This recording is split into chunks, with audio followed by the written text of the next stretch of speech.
All right, so let's talk a little bit today about the age of Johnson and Samuel Johnson, the man for whom the age is named. This particular age, this is our third grouping in the 18th century. This age followed Pope and Swift, comes before the Romantics in 1790. Easily described as a varied transition between periods. You have to understand the 1740s, which is when this period begins, were really pretty much a time of change in terms of literature. Poets rebelled against the standards of Pope, and no one was really producing great art. The best poems of the time came from Gray, Goldsmith, Johnson, all old-fashioned and conservative. Were there any successes? Sure. There were some experiments in prose fiction during the 1740s. The best writings really came outside the usual boundaries of literature, though. David Hume in philosophy, Edmund Burke in politics, James Boswell, biography. His best-known biography was the biography of Samuel Johnson. Edward Gibbon wrote history, and Samuel Johnson, the great man of the era, was best known for his literary criticism.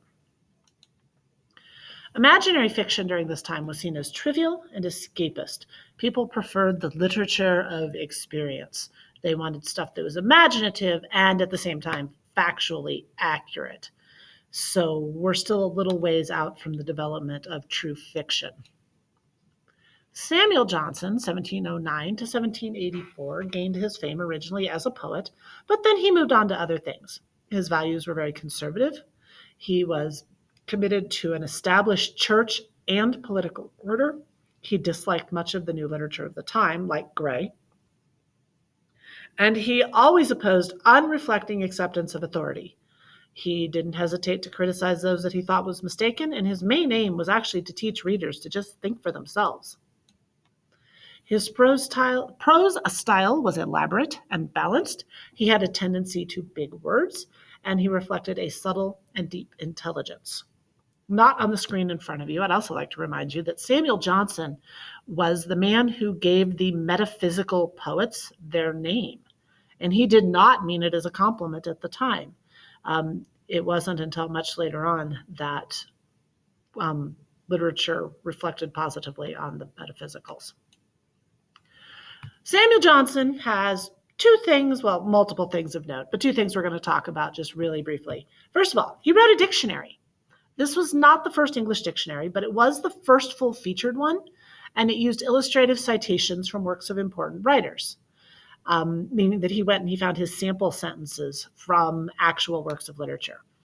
It was the first descriptive dictionary, meaning that it addressed how words actually are used, not how they should be used, which would be prescriptive, which is what previous dictionaries did. They told you how to use the word, not actually how they're actually used.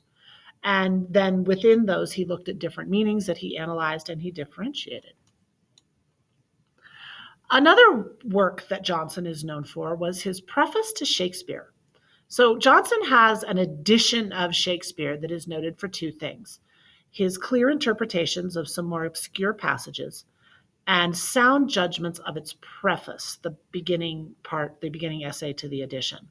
In a time that was prejudiced in favor of tradition, authority, and classical rules — remember, the age of Pope was also called the neoclassical time — Johnson assessed Shakespeare by his own standards of logic and common sense and found him to be, of course, fantastic.